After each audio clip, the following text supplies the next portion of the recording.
예. 오늘 저와 여러분들이 말씀을 좀 묵상하는 가운데에서 에베소서 4장에 있는 15, 16절의 말씀을 좀 생각하려고 합니다. 제가 목회를 개척을 시작한 꽤 시간이 됐습니다. 정확하게 말하면 2007년도에 개척을 했습니다. 그래서 지금까지 시간을 보내고 있는데요. 제가 개척을 시작하면서 여러 가지 많은 결심들을 한 것 중에서 한 가지가 뭐냐면, 우리 교회에 오는 성도들은 직분을 세우거나 또는 봉사의 일을 할 때 강권적으로 억지로 그렇게 시키지 않을 거라.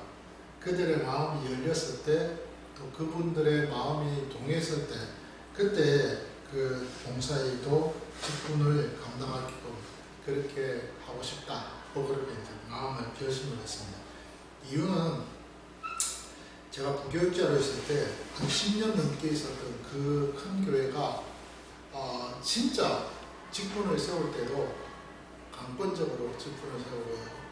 그리고 감사한다는 그 이유만으로 장로님들, 권사님들, 장립집사님들 이렇게 세울 때 보면 그 감사원금을 이렇게 기준을 정해놓고 그래놓고 이렇게 헌금을 하게끔 했습니다.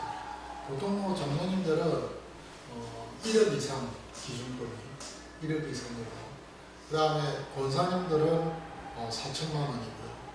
그 다음에 장립집사님들은 한 5천만 원 이렇게 기준을 정해놓고 그 기준 이상으로 이렇게 감사원금을 하게끔 했습니다. 그때가 되면 이제 교회에서 필요한 어떤 비품들을 구입을 하죠. 예를 들면 올겐이라든지 아니면 노후관련 차량이라든지 이런 것들을 이제 그 감사원금을 가지고 비품을 구입을 합니다. 좋은 면도 있고요. 또 좀 뭔가 아쉬운 부분도 있습니다. 그리고 매년 연말이 되면 직분을 세운다는 그 이유만으로 이제 어떤 봉사의 일을 시킬 때 성가대 또는 교사, 대부분 이제 교회에서는 교사 일을 하게 하고, 어떤 때는 이제 구육자, 권찰 이런 어떤 직분을 통하여서 봉사의 일을 할 수 있게끔 그렇게 권장하는 그런 모습들도 있습니다. 그럴 때 이제 본인이 너무 힘들어서 한 해만 좀 쉬고 싶다고 하는데도 불구하고 끝까지 이제 그 전도사님이나 또는 이런 다른 분들이 가서 공연을 해서 그 일을 맡겨서 또 한 해를 또 일을 할 수 있게끔 그렇게 만드는 그런 경우들이 참 많았었습니다. 큰 교회다 보니까 일할 사람들이 참 많겠지라고 그렇게 생각을 여러분들 하실 수 있는데요. 큰 교회일수록 일할 사람들이 좀 없습니다. 참 그게 좀 모순이죠. 왜 그럴까요? 큰 교회일수록 일할 사람이 없다. 왜 그럴까? 그러니까 그만큼 많은 사람들이 모여들지만 그 많은 사람들이 모여든 그 대다수의 사람들은 그냥 예배 드리러 오는 사람이고, 그리고 정작 실조라든지 아니면 교회 깊숙이 들어와서 교회 이 공동체에 대해서 관심을 가지고 좀 이렇게 그 어떤 하나님의 일을 감당하기 위해서 좀 적극성을 띠는 그런 사람들은 좀 드문 것 같아요. 소수인 것 같습니다. 그러다 보니까 또 제일 중요한 것은 뭐냐면 이 교역자와 또 직분자들 간의 소통입니다. 서로가 마음이 맞아야 또 봉사일을 할 때, 교회 일을 할 때 그 일을 할 수 있으니까.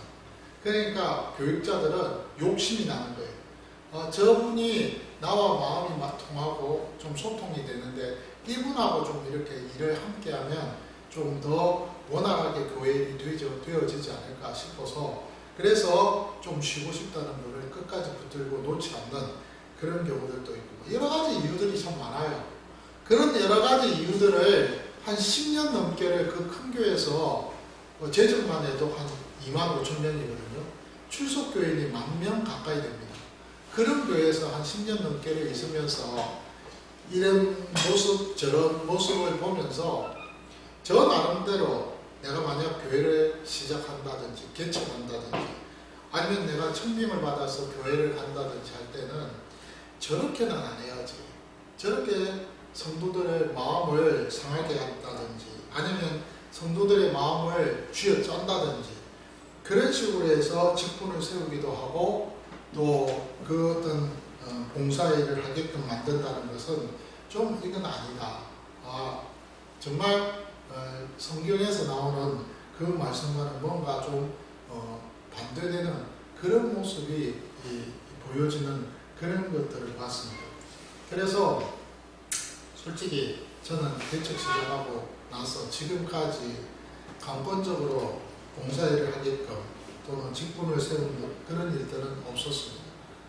제가 그건 잡아옵니다. 그러다 보니까 교회가 그렇게 빨리빨리 커지지를 않네요. 욕심을 내야 되는데 적극성을 가져야 되는데 그러지를 못해서 아마 그런 것 같아요. 오늘 사실 제가 이런 말씀을 하게 된 것은 뭐냐면 오늘 에베소서에 있는 바울의 이 권면의 말씀, 에베소 교회 성도들에게 주님의 이 몸된 교회 안에서 봉사의 일을 하는 그 목적이 뭐냐에 대해서 사실 잘 기록하고 있습니다. 그 개인이 그리스도의 장성한 분량에 충만한 데까지 이르게 하는 이것이 그 교회 안에서 봉사의 일을 하는 목적입니다. 그래서 바울이 이미 12절에서 무슨 이야기를 했느냐면 이런 말씀을 했습니다. 이는 성도를 온전하게 하여 봉사의 일을 하며 라는 표현을 쓰고 있습니다. 성도를 온전하게 하며 이미 온전하게 되어졌다는 말입니다. 사실 온전한 사람이 되었다라는 이 말 자체가 어폐가 있어요. 왜냐하면 사실 우리가 믿음으로 구원을 받고 의로운 사람이 되어졌다는 것은 법적으로 확실한 건데 어떻게 그런 상태에서 우리가 아직 부족하고 연약한데 온전한 사람이 될 수 있을까? 그런데 성경에서는 이 온전하다라는 이 말을 완벽하다, 의롭다, 말 그대로 의로운 사람이다 라고 그렇게 표현을 하고 있습니다. 그러니까 너희들이 온전한 사람이 되어라고 이미 되어졌다는 거죠. 누구를 통해서? 예수 그리스도의 그 은혜로 말미암아 그분의 속량을 통해서 우리는 온전한 사람이 되었다. 의로운 사람이 되었다. 그겁니다. 그 의로운 사람이 된 우리는, 온전한 사람이 된 우리는 봉사의 일을 해야 됩니다. 그 봉사의 일을 하는 것이 뭐냐? 그리스도의 몸을 세워나가는 일을 해야 된다는 것이죠. 다시 말해서 그리스도의 몸된 이 교회를 바르게 세워나가는 그 일을 힘써서 해야 된다는 것입니다. 그렇게 할 때에 또한 그 일을 통하여서 우리 모두가 그리스도의 장성한 분량에 충만한 데까지 이르게 되는 그런 목표를, 그 목적을 우리가 이룰 수 있다, 완성할 수 있다는 그런 말입니다. 그리스도인이 교회 안에서요, 직분을 맡아서 봉사의 일을 하는 것은 진짜 복입니다. 그것은 어떤 억지로, 강제로 할 때는 힘든 일이지만 사실은 자발적으로 그 일을 하고자 할 때 그 일은요, 진짜 은혜고 복입니다. 무엇보다도 하나님의 나라를 세워나가는 데 있어서 내가 사용받고 있다, 한 몫을 감당하고 있다 하는 그런 차원에 있어서는요, 굉장히 은혜가 되고 복 중에 복이 되는 것이죠. 결국 이제 내가 하나님 앞에서 사용을 받는다는 이 사실에 대해서 다시 한번 자각하게 되고 인지하게 되는 그런 이제 기회가 되는 것입니다. 내 부족과 내 연약 잘 압니다. 모르는 거 아니죠. 그래서 많은 사람들이 대부분 보면은 아유 내가 부족한데, 내가 연약한데 그걸 어떻게 할 수 있습니까? 내가 힘든데 어떻게 내가 그 일을 할 수 있습니까? 다 그렇게 표현을 하고 그렇게 고백을 합니다. 그러면서 그 직분에 대해서, 그 사명에 대해서, 봉사의 그 일에 대해서 이렇게 거부하고 거절하는 그런 경우들이 참 많습니다. 근데요, 사실 여러분, 하나님께서는 내 모습 이대로 받아주셨습니다. 만약에 우리가요, 하나님 앞에서 내 모습 이대로 받아주지 않으셨으면 이 자리에 못 있습니다. 왜냐하면 우리 모두는 다 죄인이니까요. 죄인이기 때문에 사실 하나님의 일을 할 수 있는 것은 할 수 없습니다. 할 수 있는 자격이 없어요. 그런데도 여기에 이 자리에 있고 그 일을 감당할 수 있고, 저도 마찬가지예요. 저도 이 일을 할 수 있고 이 목사로서의 그 사명을 감당할 수 있는, 물론 뭐 소명이라는 말로 우리가 말할 수 있습니다. 소명이라는 것은 부르셨다는 거잖아요. 하나님이 부족했지만 너 내 일 좀 해야 되겠어 하고 부르셨으니까 이 일을 감당하지만, 원칙적으로 따지냐면은 우리가 그 일을 감당할 수 있는 자격이 있는 것은 아니잖아요. 그러니까 그런 면에서 볼 때는요, 하나님 앞에서 우리가 변명할 거리가 없는 것입니다. 근데 그런 가운데 있는 우리, 이런 모습인데도 불구하고 내 모습 그대로 그냥 하나님이 받아주시는 거예요. 그리고는 그 모습 그대로 받아주셔서 당신의 일을 맡기셨다는 거죠. 그리고는 그 일을 하게끔 했습니다. 어떤 사람은 5달란트를 가진 분량으로서 있는 그 사람에게 그 사람의 일을 맡기고, 2달란트를 가진 사람에게는 2달란트 일을 맡기고, 1달란트에 가진 사람들에게는 1달란트 일을 맡겼습니다. 그래서 그 일을 하게끔 그냥 하나님이 지켜보고 계시면서 또 힘들 때, 어려울 때는 도와주시기도 하고, 그러면서 그 5달란트는 또 5달란트를 남기게끔, 2달란트는 2달란트를 남기게끔, 성경에는 1달란트는 그냥 땅에 묻어뒀지만 실제적으로 우리에게 있어서 1달란트가 있을 수 있잖아요. 그런 1달란트의 분량을 가진 그 사람은 또 1달란트를 남길 수 있게끔 하나님께서 도와주지 않으시겠느냐 이 말입니다. 그렇게 해서 하나님이 그 모든 일들을, 하나님의 나라를 세워나가는 그 일에 있어서 하나님이 물심양면으로 모든 일들을 협력하고 계신다는 것입니다. 그러니까 오늘 사실 우리가 그런 일에 있어서 가만히 생각해 보면, 지난주에 제가 말씀드렸잖아요. 분명히 그 일에 있어서 우리가 하나님 앞에서 어떤 상태에 있는지를 한 번쯤은 생각해 봐야 된다는 거예요. 그 부분에 대해서 지난주에 말씀드릴 때 우리는 영적으로 어린아이 시절이 있었다는 것을 명심해야 된다는 것입니다. 옛날에 어린아이 시절이 있었다는 거예요. 처음 예수 믿었을 때, 그러니까 어린아이라고 표현했을 때 바울이 이야기했던 이 어린아이는 예수 믿기 이전의 불신자와 예수 믿고 난 이후에 우리의 그리스도인의 그 삶의 그 차이를 말하는 거예요. 처음 우리가 예수 믿었을 때의 그때의 그 상태는 영적으로 어린아이였다는 것입니다. 그런데 여러분, 그 어린아이의 상태에 있었지만 지금은 어떻습니까? 우리가 영적으로 어린아이입니까? 아니에요. 어느 정도 성장했고 성숙한, 그래서 온전한 사람이라고 그렇게 바울은 표현하고 있지 않습니까? 그럼에도 불구하고 현재 우리의 어린아이의 그 상태가 아닌 것을 어린아이인 것처럼 그렇게 생각을 하고 아직도 나약한 그런 신앙의 모습으로서 살아가고 있을 때, 그때 문제가 되는 거죠. 지난주에 제가 그 말씀을 드렸습니다. 우리가 어린아이가 아니라는 거예요. 거기에서 벗어나야 된다는 거예요. 그래서 어린아이의 그 특성에 대해서 아주 설명을 잘했습니다. 그 내용이 13절과 14절에 보면은 유혹에 벗어나야 되고 세상 풍조의 그 교훈에서 벗어날 뿐만 아니라 이리저리 밀려서 요동하는 그런 일이 없어야 된다고, 그렇게 그 어린아이의 특성을 예를 들어서 설명을 하면서 나를 돌아보는 점검의 시간을 갖도록 그렇게 권면을 드린 것 같습니다. 그렇게 우리가 우리의 삶에 있어서 우리의 영적 상태와 우리의 삶을 돌이켜보면서 내가 지금 어떤 상황에 있는지에 대해서 분명히 우리가 이제 알아야 되는 거죠. 그러면서 오늘 본문에서 15절과 16절에서는요, 이 영적 어린아이의 그 상태에 있었던 우리가 이제 벗어나서 그리스도인들이 정말 소망을 가지고서 나아가야 할 그 일들이 무엇이냐에 대해서 15절과 16절에서 아주 상세하게 설명을 하고 있습니다. 오늘 본문의 15절에 보니까 오직 사랑 안에서 참된 것을 하여 범사에 이르기까지 자랄지라 그는 머리니 곧 그리스도라, 꼭 그렇게 표현합니다. 원래 오늘 여기 본문에 이 15절에 먼저 우리가 좀 알아야 할 것은 바울이 오직 사랑 안에서 우리가 참된 것을 말하여야 한다라고 먼저 강조하고 있습니다. 이것을 원문으로 우리가 좀 번역을 다시 해보면 그러나라는 말로 시작합니다. 이 오직이라는 이 단어 자체가 사실 한글에서는 부사지만은 원문에서는 그러나라고 그렇게 번역이 됩니다. 그러나 사랑 안에서 우리가 참된 것이라고 되어 있는데 여기는 진리입니다.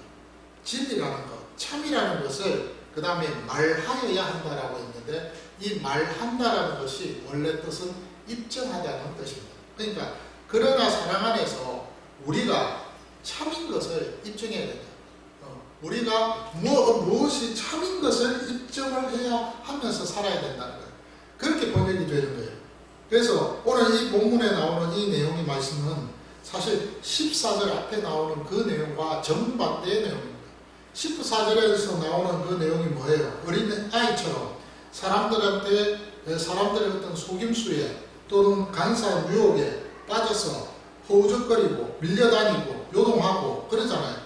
유혹에 빠져서 온갖 세상 유혹의 풍조에 휩쓸려서 이리저리로 다니는 그런 사람이 되지 말고 오직 사랑 안에서 참이 있다는 사실을 밝히면서 살아가는 그런 삶을 살아야 된다는 것이 오늘 바울이 에베소 교회 성도들에게 전해주고자 하는 말씀이라는 거예요.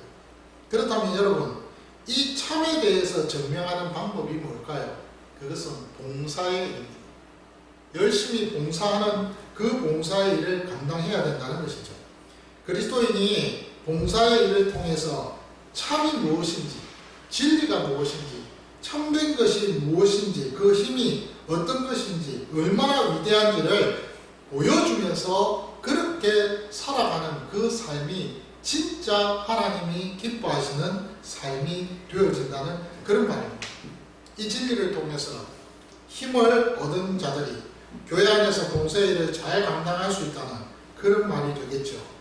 그리고 또한 그뿐만 아니라 이 봉사의 일을 하다 보면은 그리스도인이 가장 소망하는 그 신앙의 최종 목적지가 바로 예수 그리스도에게까지 자라게 된다는 그런 말입니다. 그래서 오늘 본문의 15절에 보니까 범사에 그리스도에게까지 자랄지니라는 표현을 쓰고 있습니다. 원문 그대로 잘 번역이 된 것 같습니다. 그리스도에게까지 자라게 되어진다. 더 쉽게 말을 하면은 우리가 예수 그리스도께 나아감으로 그분처럼 되어진다는 그런 말이 될 것입니다.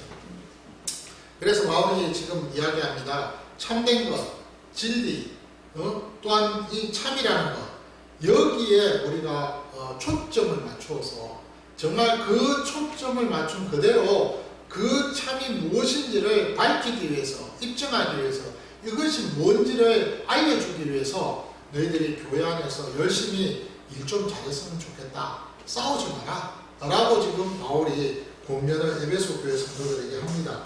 그러면 이 참이 뭘까요? 오늘 15절에서 말한 그대로 그는 머리니 곧 그리스도라고 했습니다.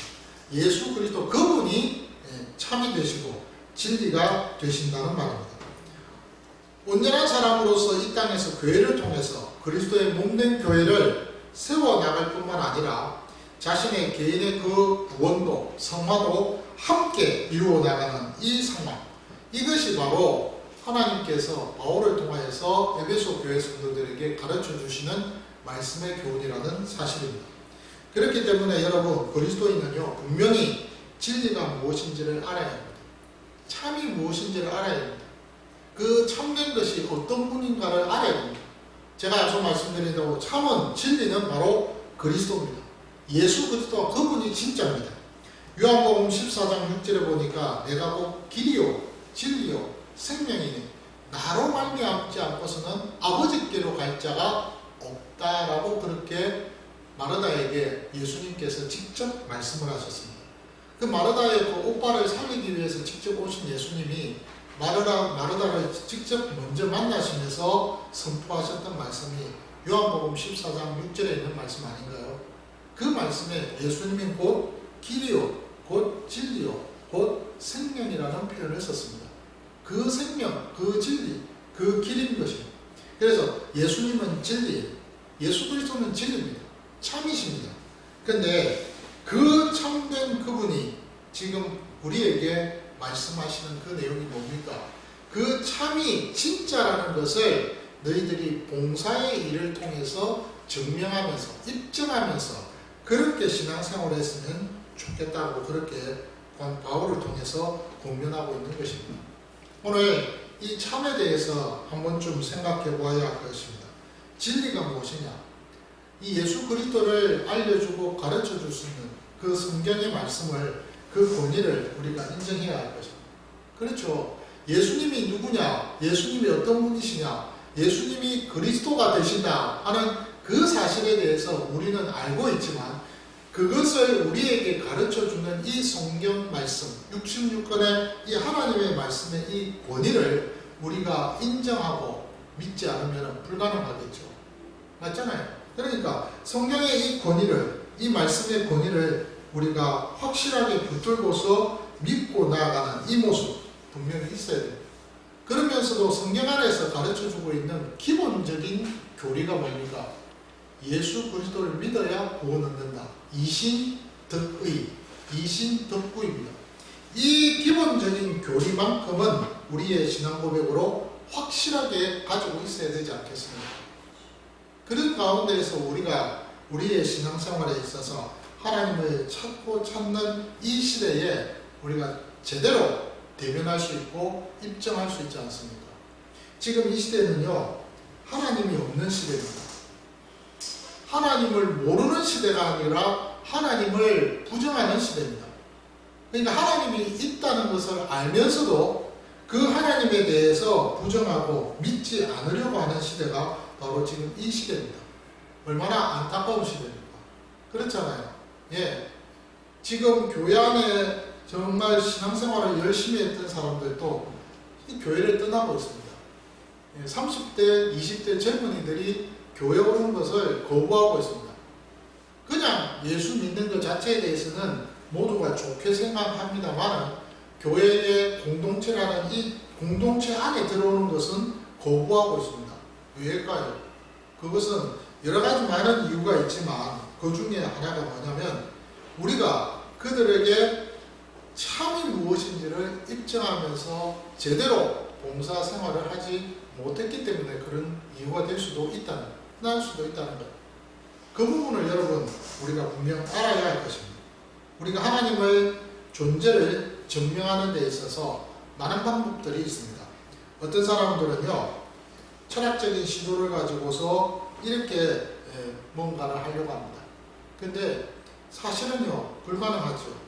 하나님의 존재를 증명하기 위해서 성경을 강해해 나가는 그 대신에 이 철학적인 시도를 가지고 뭔가를 해보려고 하는 이런 안타까운 이런 모습들, 이것이 지금 이 시대에 만연하고 있습니다. 교회 안에서 그 일이 비일비재하게 일어나고 있다 이 말입니다. 목사님들이 설교를 할 때 그런 식으로 설교를 하고 있다 이 말입니다. 그러니까 안타까운 일이 아니겠습니까?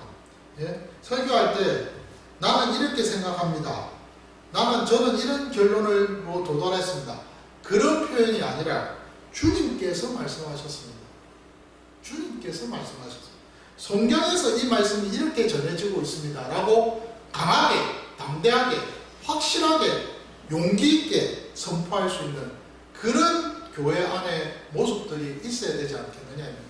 그것이 목사에게만 해당되느냐? 아닙니다. 우리 모두에게 다 해당되느냐. 성경에서 이 말이 나왔소라고. 예. 이 말씀이 주님이 말씀하신 거야. 그러니 이 말씀대로 하면 되는 거지 라고 그렇게 주변에 있는 그 함께한 지인들에게 강하게 선포할 수 있는 그런 믿음 있는 그리스도인, 그 모습이 필요하지 않겠느냐 이 말입니다. 그래서 오늘 바울은요, 지금 그 이야기를 하고 있습니다. 너희들이 봉사의 일을 하는 것은 교회 안에서 뭐 주방에서 일을 하고 성가대에 일을 하고 교사의 일을 하고 이렇게 하는 것만이 봉사의 일이 아니라는 거예요. 이 봉사의 일은 모든 것들을 다 포함하고 있는 것을 말합니다. 그러니까 여러분들이 가정에서 남편과 아내와 자녀들에게 본이 되어서 섬겨나가는 그 모습, 그것도 봉사의 일이라는 거예요. 그리고 여러분들이 직장에서 생활하는 가운데, 직장 생활하는 가운데 상사나 밑에 있는 후배들이나 동료들에게 본이 되면서 살아가면서 그들을 섬겨나갈 때 그것도 봉사의 일이 되는 거예요. 교회에서 여러분들이 서로가 섬겨나가는 그런 모습, 그것도 봉사의 일이 되는 거예요. 봉사의 일은요, 어느 한 부분만 딱 국한이 되어져서 제약되어져서 그렇게 설명되는 것이 아니라는 거예요. 여기 오늘 본문에 봉사라는 이 원문 자체의 원어가요, 그런 의미로 사용되고 있는 거예요. 성경에 있는 봉사라는 단어는요, 정말 다양하게 사용되고 있는데요. 집사라는 그런 단어로도 번역이 될 수 있고요. 또는 사역자라는 단어로도 여러 가지 단어로 번역될 수 있는, 그래서 그 봉사라는 그 단어 자체가 그런 식으로 활용이 되어지고 있다는 거예요. 그러니까 바울은 에베소 교회 성도들에게 전하고 있는 말입니다. 너희들이 제발 봉사의 일, 그리스도인으로서 온전한 사람이 되어졌을 때 정말로 너희들이 그 봉사를 제대로 하면 너희들이 그리스도에게까지 자랄 뿐만 아니라, 그 표현을 오늘 12절과 13절에서는 뭐라고 할까? 그리스도의 장성한 분량에 충만한 데까지 이른다라는 표현을 쓰고 있는 거예요. 우리가 다 아는 표현이고 우리가 다 원하는, 소망하는 그런 내용의 말씀이 아닙니까? 그런데 거기에는 봉사라는 것이 필요하다는 거예요. 희생이 필요하다는 것입니다. 그러면서 바울은 계속해서 15절에서 14절에 반대되는 그 온전한 그 사람으로서의 그리스도의 장성한 분량에 충만한 데까지 이른 그 삶의 구체적인 모습을 어떻게 표현하고 있습니까? 오직 사랑 안에서라는 표현을 쓰고 있습니다. 이것이 이 삶의 전제가 되는 것입니다. 오직 사랑 안에서, 사랑 안에서 참된 것을 입증하라는 것입니다. 이 내용은 사실 어떤 면에서는 성경의 바울은요, 여러 군데에서 많이 우리에게 보여주고 있는 내용의 말씀입니다. 특별히 갈라디아 4장에 보면 그 내용을 잘 알 수 있는데요. 바울이 갈라디아 교회 성도들에게 심하게 견책하고 훈계하는 내용이 나옵니다. 왜냐하면 갈라디아 교회 성도들이 말을 안 들었거든요. 바울이 가르쳐 주는 대로 좀 제대로 잘 알고 믿고 따랐으면 되는데, 그 갈라디아 교회 안에서 여러 가지 많은 문제들이 일어났는데 그 중에 하나가 할례 문제였어요. 육체 할례를 받는 것과 그리고 구원 얻는 그 부분에 대해서 다 문제가 생긴 거예요. 그래서 바울이 그렇게 열심히 가르쳤음에도 불구하고 갈라디아 교회 성도들이 그 일에 대해서 믿지 않으니까 심하게 견책하고 후중하고 훈육을 했습니다. 그 내용이 오늘 갈라디아 4장의 내용입니다. 그 중에 16절의 말씀을 보니까 그런즉 내가 너희에게 참된 말을 함으로 원수가 되었느냐라고 했습니다. 그러니까 얼마나 답답했으면, 얼마나 속이 상했으면 바울이 이런 표현을 썼겠습니까? 그러면서 갈라디아 교회 성도들에게 자신의 그 마음을 열어 보여주면서 19절에서 이런 이야기를 합니다. 자녀를 낳는 어머니의 그 해산하는 수고를 비유하면서 내가 진짜 너희들을 사랑하는 그 사랑의 모습을 보여주고 있습니다. 그것이 갈라디아 4장 19절의 말씀입니다. 그러면서 갈라디아 교회 성도들을 향해서 바울이 그리스도의 사랑이라는 것이 이런 거야 라고 그렇게 이야기를 하면서, 그러면서 그 사랑 안에서 또한 그 갈라디아 교회 성도들에게 그 전에 가르쳤던 그 가르침의 내용들을 다시 한번 반복하고 있는 그 모습을 오늘 바울의 이 갈라디아 4장을 통해서 우리가 알 수 있다는 것이죠. 여기에 보면은 여러분 정말 바울의 심정을 알 수 있어요. 그런 심정을 가져야 된다는 거예요. 근데 이 심정을 바울이 가질 수 있었던 것은, 가능했던 것은요, 다른 이유가 아니었어요. 평소에 바울이 다메섹에서 예수 그리스도를 만났던 그 만남을 통해서, 그리고 매 순간순간 그의 삶을 살아가는 과정 속에서 일일이 세밀하게 간섭하시는 그리스도 예수의 그 은혜와 사랑을 맛을 보고 그 깊이를 깨달았기 때문에 그는요, 그 사랑이 어떻다는 것을 알고 그 깊이의 사랑을 통해서 갈라디아 교회 성도들에게 전했다 이 말입니다. 그러니까 여러분, 우리의 신앙생활에 있어서 제가 드리고 싶은 말은 뭐냐면요, 여러분들이 구원받았죠. 구원받은 자로서 여러분들이 삶을 살아가죠. 그런 가운데에서 여러분들이 매일매일 매 순간마다 그리스도의 은혜 가운데서 살아가는 그 삶 속에서 하나님의 사랑, 그리스도 예수의 그 사랑을 여러분들이 맛을 볼 때 그 맛이 그 전과 지금과 앞으로가 계속해서 똑같은 것이 아니라 달라지게 된다는 겁니다. 그 옛날에 내가 맛을 봤을 때는 이 정도였는데 이상하네. 지금은 더 그 사랑이 짙어지고 진해지는 그런 맛을 여러분 누리게 된다는 거예요. 맛보게 된다는 거예요. 그럴 때 그 맛본 그 사랑을 통해서 성도를 대하고, 그 사랑을 통해서 자녀를 대하고, 그 사랑을 통해서 남편과 아내를 대하고, 여러분들의 직장에 있는 동료들과 후배들과 상사들을 만나고 대할 때 그때 완전히 바뀌는 거예요. 거기에서 봉사의 일이 나타나는 겁니다. 그래서 참이 무엇인지를 보여주는 거예요. 입증하는 거예요. 예수 그리스도가 이분이야 라는 것을 그냥 말을 하지 않더라도 보여주는 거예요. 그것이 참된 것을 입증하라 말하는 거예요. 그럴 때 우리가 그리스도에게까지 나아가는 거예요. 잘하는 거예요. 그런데요, 더 놀라운 것은, 더 확실한 것은 바울이 16절에서 이런 이야기합니다. 그에게서 온몸이 각마디를 통하여라고 해서, 그는 누굴까요? 예수 그리스도입니다. 그분을 통하여서 우리의 각 지체들이 다 통해져서 연결되어졌다라고 했습니다. 그 16절에 있는 이 말씀에 이 그에게서 기가 막힌 거죠. 온몸이, 그 온몸이 각마디를 통해서 도움을 받았다고 했는데, 이 도움이라는 이 원어 자체는 공급이라는 뜻입니다. 그리스도 예수를 통하여서 공급받는 무언가가 있다는 거예요. 그 공급받는 그 무언가가 뭘까요? 말씀이며 사랑이며 은혜며 그리스도 예수께서 우리에게 주셨던 그 모든 것 아니겠습니까?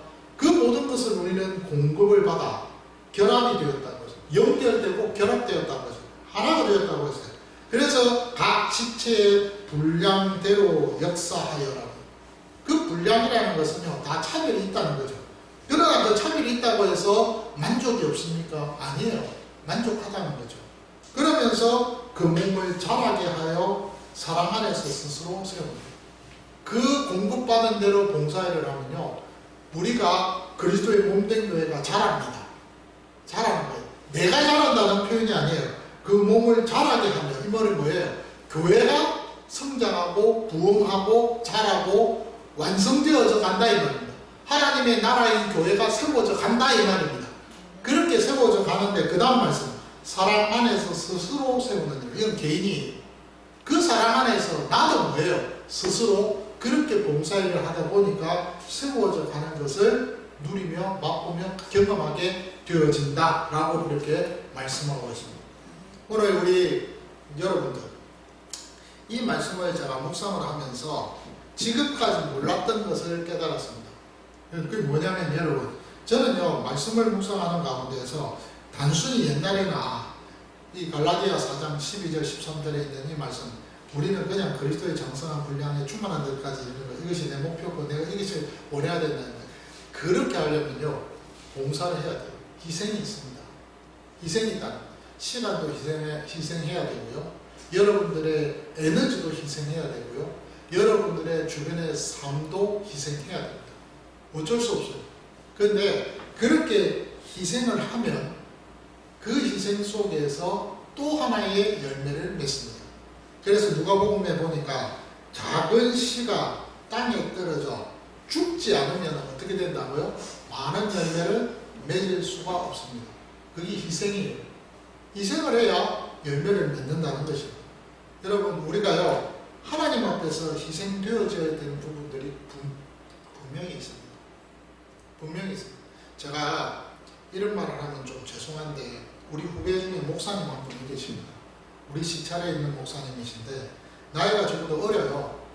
근데 이 친구가 개척을 시작하고 저보다 지금 장로 한 명을 더 세웁니다. 장로 한 명을 세웁니다. 그 정원을 해서 청원을 해가지고 이번에 이제 비택 시험을 치고 이제 다음 회차 회기에 이제 장로를 세웁니다. 저는 우리 교회에 장로가 있고 없고 권사가 있고 없고 뭐 그런 거는 저는 개의치 않습니다. 욕심도 있지만은 상황에 따라서 그 부분은 잘 저는 되어지면 되는 거고 아니면 기다리면 됩니다. 그것도 내 능력이고 하나님 앞에서 받은 복이니까요. 그런데 제가 뭘 이야기하려고 하느냐면 이런 부분들도 있더라는 거예요. 그게 뭐냐면 개척을 하고 나서 이 목사님이 정말 열심히 열정을 다했습니다. 힘쓰였습니다. 그리고 뭐 기도도 얼마나 적극적으로 열심히 하는지 몰라요. 그런데 어느 날 성대 결절이 왔는데 이제는 5%밖에 성대를 못 쓴대요. 고함을 지르면 이제는 완전히 목이 가는 거예요. 그런데다가 몇 달 전에 그 목사님과 사모님하고 또 우리 시청에 있는 목사들하고 같이 여행을 갔다 왔는데 잠시 사모님이 걱정을 하는 거예요. 알고 봤더니 이 목사님이 체력이 번아웃이 돼가지고 기력이 없는 겁니다. 50대 초반이에요. 50대 초반인데 그 옛날에 그렇게 나한테 까불고 좋게 생각하고 형 이러면서 형님 선배님 하면서 농담도 잘하던 그런 친구가 요번에 여행을 갔는데 아무런 기척이 없어요. 내가 옆에 찝쩍거려도 말도 안 하고 그냥 웃기만 하고 그리고 조금만 해도 푹 꺼지고 이러는 거예요. 번아웃이 된 거예요. 번아웃. 그래서 얼마 전에 종합검사를 아마 했던 것 같습니다. 결과가 어떻게 나왔는지는 모르지만 좀 빨간불이 켜진 건 사실인 것 같아요. 그 목사님이 교회를 위해서 그만큼 희생을 한 거예요. 자기가 한 몸을 완전히 불태운 거예요. 그래서 교인이 지금은 꽤 있습니다. 근데 문제는요, 그 다음에 문제예요. 교인이 그만큼 있는 거는 감사한데, 사실은 그 목사님이 사역을 위해서 그렇게 하고, 앞으로도 그 사역을 감당하려고 그렇게 희생을 했는데, 번아웃이 돼갖고 체력을 회복하려고 하니까 시간이 걸리는 거죠. 그 시간이 걸리는 속에서 성도들이 기다려주면 좋은데, 안 기다려주면, 못 기다려주면 어떻게 될까요? 또 공동체가 힘들어지는 거예요. 그렇잖아요. 그러니까 참 이것이 어떤 균형이 어떻게 가야 될지 저도 잘 모르겠습니다. 근데 제가 드리고 싶은 말은 뭐냐면, 희생이라는 것 자체를 통해서 새로운 열매가 결실을 맺는 것은 사실이에요. 그 목사님의 그 희생 때문에 그 교회가 하나님 앞에서 세워졌어요. 원래는 이렇게 합병한 교회거든요. 교회가 A 교회와 B 교회가 합병을 하면요, 그 교회가 힘듭니다. 얼마나 힘든지 몰라요. 왜냐면 전에 있던 그 목회자를 생각하고 합병한 교회 성도들이 계속 여기저기 기웃거리니까요. 그러니까 어려움이 많아요. 그러니까 그것을 단돌이 하기 위해서 열심히 하다 보니까 결국은 이제 이렇게 안타까운 결과가 왔습니다. 근데 분명한 것은 희생이 있으면 열매는 있습니다. 누가복음에 있는 그 말씀대로 그 작은 씨가 땅에 떨어져서 썩어야 됩니다. 없어져야 됩니다. 그래 열매가 풍성해지는 거예요. 맞아요. 그런데 이제 그것이 어떻게 균형을 잡아야 될 것이냐, 이게 참 필요한 것 같습니다. 제가 드리고 싶은 말은 여러분, 우리가요, 오늘 말씀은 원리입니다. 우리가 그리스도인으로서 교회에서 어떤 신앙생활을 어떻게 해야 될 것인가에 대해서 바울은요, 우리에게 그 원리를 가르쳐 준 겁니다. 그 원리는요, 희생해야 됩니다. 봉사라는 것은 희생이 필요합니다. 그런데 그 희생을 할 때에 그 희생이 어느 선까지 가야 될 것인지에 대해서는 성경에서 오늘 본문에서는 가르쳐 주고 있지 않습니다. 그런데 다른 곳에서는 가르쳐 줍니다. 뭐라고요? 죽도록 충성하라는 말씀이 있으니까요. 그죠? 그러니까 우리가 썩어져야 되는 것은 분명합니다. 분명합니다. 오늘 그런 측면에 있어서 제가 여러분들에게 좀 하고 싶은 말은, 우리 자신들이 하나님 앞에서 받은 은혜가 참 많습니다. 힘써야 될 부분들도 많습니다. 그런데 또 하나 우리가 이 원리를 마음에 명심을 하고, 우리 교회에서 또 이 땅의 이 공동체 안에서 하나님이 나에게 함께한 이 공동체 속에서 이 말씀을 의지하면서 정말 교회 생활을 제대로 해야 되지 않을까. 오늘 제가 본문의 말씀을 근거해서 제목을 이렇게 정했습니다. 교회의 봉사생활은 곧 성화의 과정이다. 여러분, 성화되어가는 과정은요, 다른 거 아닙니다. 거룩해지는 것은 바로 교회 봉사 속에서 있습니다. 교회 봉사는 희생입니다. 희생. 그리고 그 희생을 통해서 하나님을 모든 사람들에게 보여주고 알려주는 겁니다. 그렇게 입증될 때 복음은 전해지는 거예요. 복음만 전해지는 것이 아니라 그리스도의 이 몸된 교회가 세워져 가고 그것만 세워져 가는 것이 아니라 나 개인도 하나님 앞에서 자라갈 때는 세워져 가는 성화되어 가는 그런 은혜의 복을 누리게 되어진다. 그래서 오늘 이 말씀을 근거로 해서 저와 여러분들이 우리에게 맡긴 그 일들을 잘 감당하는 그런 우리 모두가 되었으면 좋겠다는 겁니다. 그런 은혜의 주인공들이 되시기를 주님의 이름으로 축원합니다. 214